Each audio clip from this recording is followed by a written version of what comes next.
Hello guys, আসসালামু আলাইকুম। কেমন আছেন সবাই? আশা করি সকলেই অনেক ভালো আছেন। আলহামদুলিল্লাহ, আল্লাহর রহমতে আমিও অনেক ভালো আছি।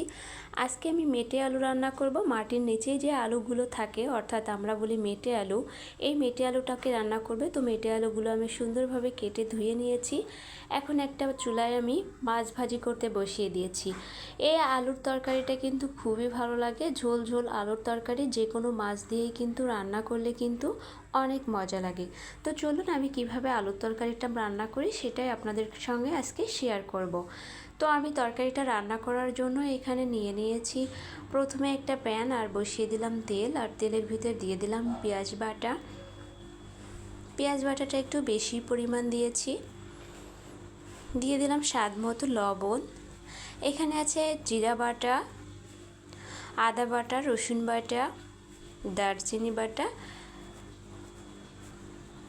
কাঁচামরিচ বাটা। সবগুলো মশলাকে আমি সুন্দরভাবে একসঙ্গে কষিয়ে নিব।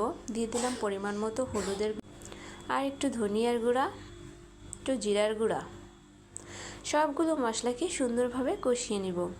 সামান্য পরিমাণ দিয়ে দিলাম একটু শুকনো মরিচের গুঁড়া। এখন আমি আলুগুলা সুন্দরভাবে মশলার ভিতরে দিয়ে কষিয়ে নিব। আলুগুলোকে এখন আমি সুন্দরভাবে কষিয়ে নিব। দেখুন মশলার সঙ্গে সুন্দরভাবে কষিয়ে নেব। এটা কিন্তু গরম ভাতের সাথে, কিন্তু সাদা ভাত দিয়ে গরম ভাতের সঙ্গে কিন্তু খুবই মজা লাগে। সাদা ভাতের সঙ্গে আলু ঝোল ঝোল আলুটা খুবই মজা লাগে। অবশ্যই আপনারা বাসায় ট্রাই করবেন, এমনভাবে দেখবেন খুবই মজা লাগে। আর আলুটা কিন্তু খুব সহজেই গলে যায়, তাই আমি চুলার আঁচটা খুবই আস্তে আস্তে দিয়ে সুন্দরভাবে আস্তে আস্তে করে কষিয়ে নিব। এখন আমি দিয়ে দিলাম পানি। পানিটা দিয়ে সুন্দরভাবে একটু নেড়ে নিব। এখন একটা ঢাকনা দিয়ে ঢেকে দেবো 10 মিনিটের জন্য। ফিরে এলাম 10 মিনিট পরে। দেখুন 10 মিনিট পরে এই অবস্থায় এসেছে। পানি অনেকটা শুকিয়ে এসেছে। এখন এই পানিটা দিয়ে সুন্দরভাবে আমি কষিয়ে নিব।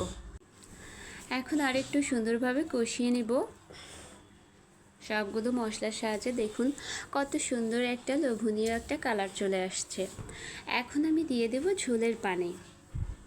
আলুটা আমি ঝোল ঝোলভাবে রান্না করব। আলুটা কিন্তু ঝোল ঝোল খেতে অনেক বেশি মজা লাগবে, তাই একটু পানির পরিমাণটা বেশিই দিয়ে নিব। আর যখন চুলা থেকে নামিয়ে নেব তখন কিন্তু ঝোলটা কমে যাবে। আর একটু সামান্য পরিমাণ জিরার গুঁড়া দিয়ে দিলাম। আলুটা সিদ্ধ হয়ে গিয়েছে। এখন আমি দিয়ে দেব সেই ভাজি